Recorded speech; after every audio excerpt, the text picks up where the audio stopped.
Selamat malam Bapak, selamat malam teman-teman. Perkenalkan, nama saya Maximilian Evinderoga. Saya biasa dipanggil Handi. Saya kelas Sosiologi C semester 6. Jadi pada kesempatan kali ini saya akan membacakan hasil makalah saya yang berjudul Definisi Korupsi dalam Berbagai Aspek dan Lahirnya Korupsi. Oke, tanpa berpanjang kata, saya akan mulai. Jadi yang pertama saya awali dengan definisi korupsi menurut perspektif sosial. Secara harfiah, korupsi adalah perilaku pejabat publik, baik politikus maupun pegawai negeri yang secara tidak wajar,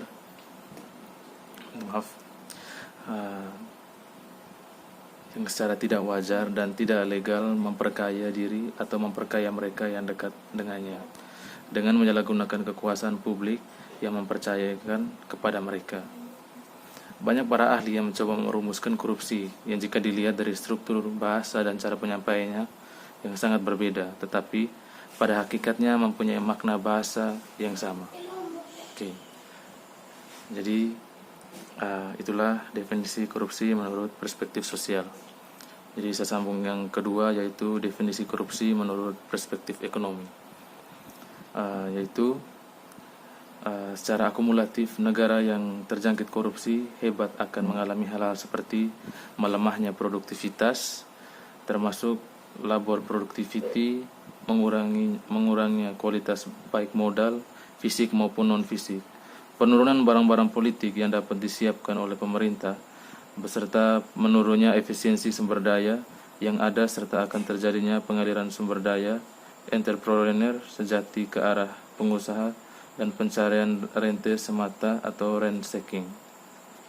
Melemahnya kemampuan dan kemauan regulasi pemerintahan itu ialah untuk memperjuangkan keadilan ekonomi dan mengurangi dampak eksternalitas. Oke. Berikutnya, definisi korupsi menurut perspektif politik. Korupsi di bidang politik terjadi sangat kompleks dan telah berlangsung lama.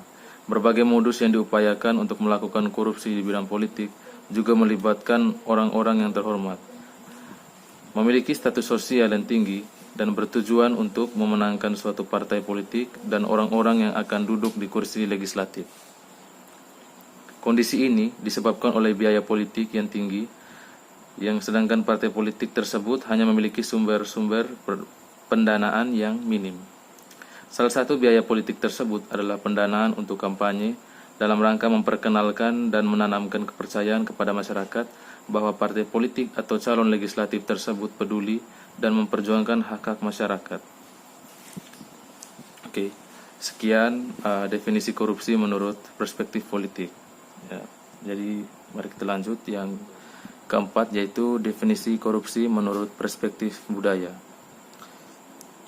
Dalam perspektif budaya, korupsi menjadi sesuatu yang dianggap bisa karena telah dilakukan baik secara sadar maupun tidak sadar dalam sikap hidup sehari-hari.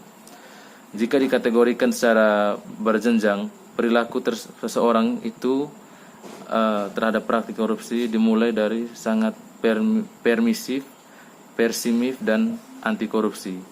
Dan oleh karena itu, dalam hal ini pun mereka sadar bahwa tindakannya akan merugikan suatu pihak dan akan ada konsekuensi yang dihadapinya apabila kecurangan itu akan diketahui. Oke. Berikut yaitu kita lanjut yang kedua, yaitu sejarah fenomena korupsi. Oke. Yang pertama, kasus korupsi rupanya sudah terjadi sejak sebelum tahun Masehi. Bahkan mungkin sekali korupsi lahir sejak manusia ada, tetapi yang tercatat agak rinci adalah kasus korupsi yang dilakukan oleh anak buah Hammurabi, yaitu Raja Babilonia pada tahun 1200 sebelum Masehi. Saat itu Hammurabi yang baru memiliki tahta kekuasaannya memerintahkan kepada seorang gubernur untuk menyelidiki penggelapan yang melibatkan pegawai pemerintah di bawahnya. Oke. Berikutnya, Hammurabi mengancam para pejabat di bawahnya dengan hukuman mati. Jadi kasus-kasus semacam ini juga terjadi di India kuno, yaitu korupsi yang pernah mewarnai bangsa itu.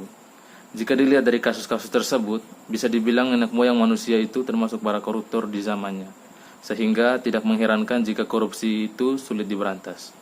Oke. Tak ketinggalan juga, yaitu di Indonesia juga, di zaman Orde Baru, juga dipenuhi dengan pejabat-pejabat yang korup dan nepotis, yang mana akibatnya negara ini terlambat maju. Kemudian uang negara yang banyak dihambur-hamburkan untuk kepentingan kelompok dan pribadi. Proyek-proyek besar dikuasai oleh orang-orang di lingkaran kekuasaan, yang padahal jika sejak merdeka Indonesia dikelola dengan benar. Negara ini sudah sangat maju jika dilakukan dengan penelitian yang benar. Sekian hasil ringkasan materi dari saya. Terima kasih.